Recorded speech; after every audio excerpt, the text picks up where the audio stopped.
مدنی مذاکرہ،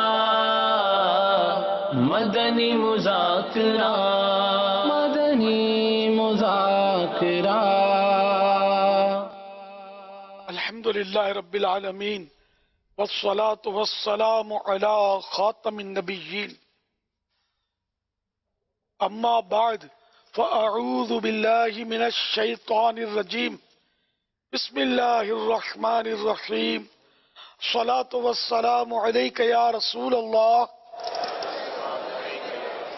وعلی آلک واصحابک یا حبیب اللہ، الصلاة والسلام علیک یا نبی اللہ وعلی آلک واصحابک یا نور اللہ۔ 1443 ہجری کے رجب شریف کی چوتھی رات، ضیاء درود السلام پیج نمبر 2 سے فرمان آخری نبی صلی اللہ علیہ وسلم نمبر 4 عرض کرتا ہوں۔ مسلمان جب تک مجھ پر درود شریف پڑھتا رہتا ہے، فرشتے اس پر رحمتیں بھیجتے رہتے ہیں۔ اب بندے کی مرضی ہے کم پڑھے یا زیادہ۔ صلو علی الحبیب صلی اللہ علی محمد۔ آپ سوالات کیجئے، ہر سوال کا جواب ہو بھی بالصواب یعنی درست دے پاؤں، یہ ضروری نہیں ہے، بن بڑا تو عرض کرنے کی کوشش کی جائے گی۔ بھول کرتا پائیں فوراً میری اصلاح فرمائیں۔ مجھے آئیں بائیں شائیں کرتا اپنے موقع پر بلا وجہ اڑتا نہیں، شکریہ کے ساتھ رجوع کرتا پائیں گے انشاءاللہ الکریم۔ صلو علی الحبیب صلی اللہ علیہ محمد۔ میں ایک سکول پرنسپل ہوں، میں سکول چلاتا ہوں، تو پوچھنا یہ چاہ رہا ہوں کہ جیسا کہ ہم چونکہ سکول میں پرائمری لیول کے بچوں کو پڑھاتے ہیں، ان کو پڑھانے کا مقصد ہمارا ان کی ریڈنگ رائٹنگ کو اسکل کو جو ہے وہ ڈیولپ کرنا ہوتا ہے، تو آپ ہماری رہنمائی فرما دیں کہ ہم ان بچوں کو کس طرح سے اس کم عمری میں دین کی طرف بھی لا سکتے ہیں، کیونکہ دیکھیں جیسے ہم ان کی رائٹنگ بہتر کرتے ہیں، ریڈنگ بہتر کرتے ہیں، اس کو وہ پریکٹیکل لائف میں جس طرف چاہیں اس طرف استعمال تو کر سکتے ہیں، لیکن اس کم عمری میں ہم ان کا کس طرح مائنڈ بنا کے دین کی طرف بھی ان کو لا سکتے ہیں۔ جزاک اللہ خیر، اللہ تعالیٰ آپ کو سلامت رکھے۔ موقع کی مناسبت سے ماشاءاللہ آپ کا جذبہ ہے، تو موقع کی مناسبت سے ہفتہ وار یا ڈیلی یا 2-4 دن چھوڑ کر کوئی ایسا چند منٹ کا ان کو بیان سنایا جائے جو ان کی یعنی کہ عمر کے حساب سے ان کو سمجھ میں آئے، جیسے کہ وہ فیضان سنت ہے، نیکی کی دعوت، اس طرح کی جو کتابیں ہیں دعوت اسلامی کی جو درس میں ان میں سے کوئی چھانٹی کر لیا جائے کہ یہ بچوں کو کیسے سمجھ آئے اور کیا اس میں سے سمجھ آئے گا، تو وہ اس کو سمجھایا جا سکتا ہے۔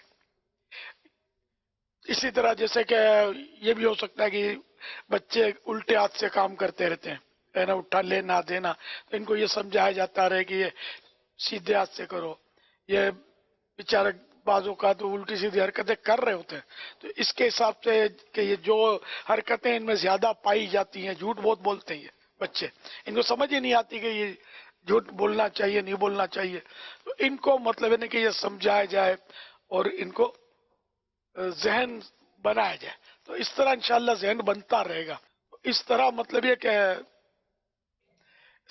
سمجھاتے رہنے سے فائدہ تو ہوگا نا۔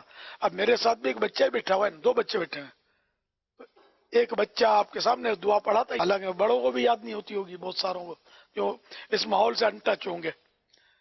اسی طرح مطلب یہ کہ اگر سمجھاتے رہے، میں چھوٹا جب تھا پرائمری اسکول میں، تو اس وقت ایک اسلامیات کے ٹیچر تھے، بزرگ تھے بیچارے، اب تو اللہ بہتر جانتا ہے کہ سال میں ہوں گے، اللہ غری کے رحمت کریں گے، بوڑھے تھے۔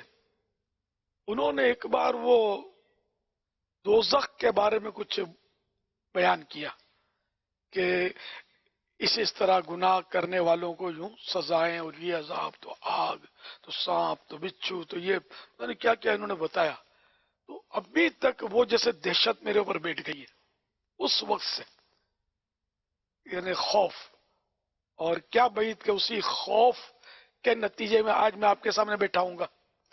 تو یہ بچہ جو ہے نا، یہ یہ سادہ لوح اس کو بولتے ہیں. لوح مانے تختی. اب اس کو آج کل پتہ نہیں, آج کل تو بورڈ پہ لکھتے ہیں, پہلے سلیٹ پہ لکھتے تھے, پاٹی بولتے تھے ہم, سلیٹ بھی بولتے ہیں اس کو. تو یہ لکڑی کے تختوں پر لکھتے تھے بچے, ملتانی مٹی مل کر, اور اس طرح ترکیبیں تھی. اب تو جدید دور ہے. بہرحال کہ بچہ اسی طرح کا بورڈ ہے کہ اس پر جو لکھو گے وہ نقش ہو جائے گا.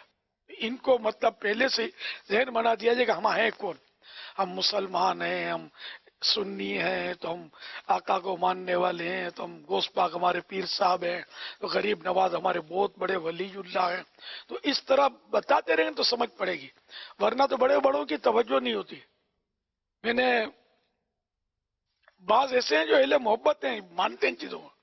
میں نے ان کو پوچھا کہ رجب میں یہ جو یہ چھٹی جو ہوتی ہے, چھٹی شریف, پتہ ہے کیا ہوتا ہے, کیسے ہوتا ہے؟ ان کو توجہ نہیں. اسی طرح امام جعفر صادق کا تو یہ بھی توجہ نہیں.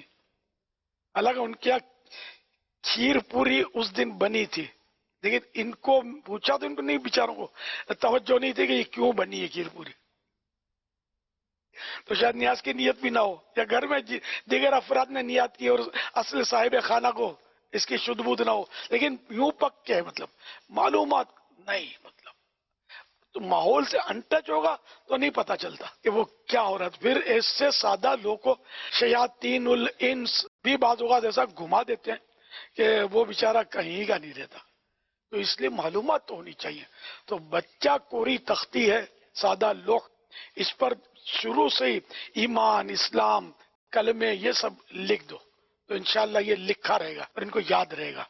نماز کا ذہن اگر اتنا سمجھدار ہے کہ نماز فرض ہوتی, بھلے یہ ان کو پڑھنے کا بولیں, بھلے ان کو نہیں آتی, جتنی جیسے آتی ہے وہ سر جھکاتا رہے گا, بھاگے گا, پھر ہاتھ باندھ کے کھڑا ہوگا, تو پھر سجدے میں جائے گا, پھر دوڑ لگائے گا, تو یہ بھلے کرتا رہے. کچھ بھی اس کے ذہن میں نماز بیٹھ جائے کہ یہ بھی ایک عبادت ہے, تو آہستہ آہستہ بڑا ہو کر ترکیب میں آ جائے گا.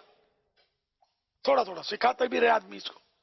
اللہ آپ کو برکت دے. ماشاءاللہ مجھے خوشی ہوئی آپ کی طرح اگر دوسروں کے بھی اسی طرح ذہن بنتے رہیں گے نا کہ ہمیں یہ بچے جو ہاتھ میں آئے ہیں تو ان کو ہم کو مطلب یہ ہمارا ٹھیک ہے جاب ہے یا ہمارا مطلب پروفیشن ہے جو بھی ہے, لیکن ان بچوں میں دین کی روح بھی پھونکنی ہے, اسلام کی روح بھی پھونکنی ہے.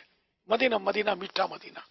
صلو علی الحبیب صلی اللہ علی محمد. یا سیدی آپ یہ ارشاد فرما دیں کہ ہمارے یہاں کوئی نئی کام شروع کرنا ہو یا شادی وغیرہ کے معاملے میں جو تاریخیں ہوا کرتی ہیں مہینے کے, جیسے 3, 13, 23, 18, 28, تو ان میں لوگ نئے کام شروع نہیں کرتے یا شادیاں نہیں کرتے, کر کے ایسا کہتے ہیں کہ جنتری میں لکھا ہوا ہے اور ان میں کرنا بہتر نہیں سمجھتے, منحوس سمجھتے ہیں. تو آپ یہ ارشاد فرما دیں کیا اس میں شادیاں وغیرہ کر سکتے ہیں؟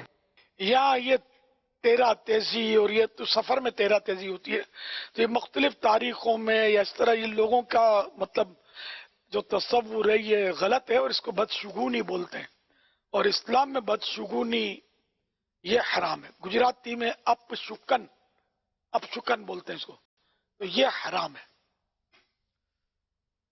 گناہ کا کام ہے. تو ویسے ٹھیک ہے, مرضی ہے کہ آپ جون سی تاریخ آپ کو سہولت ہو رکھ لیں, لیکن یہ اس طرح بدشگونی کرنا کہ فلاں تاریخ میں نہیں کرنی چاہیے, نقصان ہو جائے گا. چاہے 100 سال کا بوڑھا بھی یہ کہے کہ نہیں کرنی چاہیے تو اس نے غلط کہا. تو اس طرح بدشگونی نام کی ایک کتاب مکتبۃ المدینہ نے چھاپی ہے, بڑی انقلابی کتاب ہے اور لیٹسٹ ہے, بالکل یونیک کتاب ہے سمجھو.